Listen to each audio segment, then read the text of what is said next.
Avete presente quella risposta tipica di alcuni streamer quando fate un'osservazione sotto un loro post?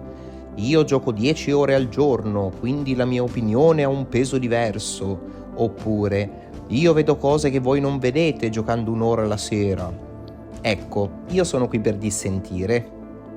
Ciao a tutti, io sono Elia e oggi voglio fare un discorso a cuore aperto su Warzone, o meglio, su chi pensa di possedere Warzone. Siamo arrivati a un punto in cui sembra che per avere il diritto di critica su un videogioco si debba averne fatto un lavoro usurante. C'è una sorta di nonnismo da parte di alcuni, ovvero l'idea che giocare 2 ore la sera renda il tuo parere meno valido rispetto a quello di chi vive in una bolla digitale H24. Ma la verità, secondo me, è un'altra. Innanzitutto Warzone è di tutti e tutti hanno il diritto di giudicarlo. E poi, forse, è proprio chi gioca meno a percepire meglio come sta davvero il gioco. Ma analizziamo la premessa. Gioco 10 ore, quindi ho ragione io. In qualsiasi altro ambito, se passi tutto il giorno a fare una cosa, diventi un'eccezione statistica. Lo streamer vive in un ecosistema protetto, ha connessioni dedicate, PC da migliaia di euro, spesso gioca in lobby che non riflettono minimamente l'esperienza del player medio e soprattutto viene pagato per farlo. Quando uno streamer si pone come l'unico giudice obiettivo della situazione di Warzone, sta commettendo un errore di prospettiva gigante. Se giochi 10 ore al giorno, la tua soglia di frustrazione è diversa, i tuoi obiettivi sono diversi. Tu cerchi il contenuto, la clip, la giocata spettacolare e questo non ti rende più attendibile. Warzone non è nato per essere un ufficio, è nato per essere un gioco. Ed è qui che casca l'asino. Attendibile rispetto a cosa? Se stiamo parlando di come il gioco impatta sulla vita di chi lavora o studia, l'opinione del player medio è infinitamente più attendibile della tua, perché lui rappresenta il 95% della base giocatori, tu rappresenti l'1% che vive in una bolla. Parliamo invece del player normale, quello che accende la console alle 21, stanco, magari con le cuffie mezze rotte, la voglia di farsi 2 risate con gli amici. Caro streamer, è questo giocatore la normalità, è lui che subisce davvero i problemi del gioco.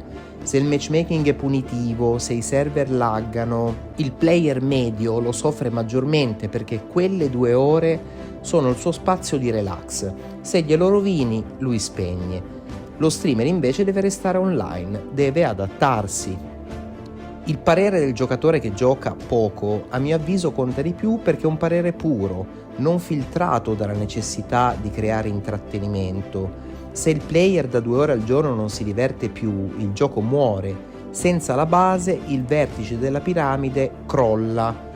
Quindi io credo che sia ora di smetterla di trattare chi ha una vita fuori dal server come un player di serie B. Bisogna rifiutarlo questo nonnismo, quell'atteggiamento di sufficienza con cui certi creator rispondono alle osservazioni della community dicendo che non capiscono le dinamiche del gioco. Io penso che le capiscano benissimo. Essere un professionista di un gioco ti rende bravo a giocarlo, non necessariamente un esperto di ciò che lo rende divertente per la massa. Anzi, spesso ti rende cieco. Ti fa dimenticare cosa significa approcciarsi a una partita con leggerezza. Il player medio invece ha il polso della situazione reale perché vive Warzone per quello che è, ovvero un passatempo, e il passatempo deve funzionare per chi lo usa, non per chi lo mette in mostra. Quindi, in conclusione, Warzone non è un club privato per chi ha il codice partner, è un'arena che appartiene a chiunque ci giochi. Quindi ragazzi, non lasciatevi dire che la vostra opinione non conta perché non avete 10.000 ore di gioco alle spalle. Siete voi la normalità, siete voi che decretate il successo o il fallimento di questo titolo e se sentite che qualcosa non va, la vostra critica è sacrosanta, forse più di quella di chi deve stare attento a non farsi nemici gli sviluppatori. Fatemi sapere la vostra nei commenti, io sono Elia e questo è il mio pensiero di oggi. Buon game a tutti!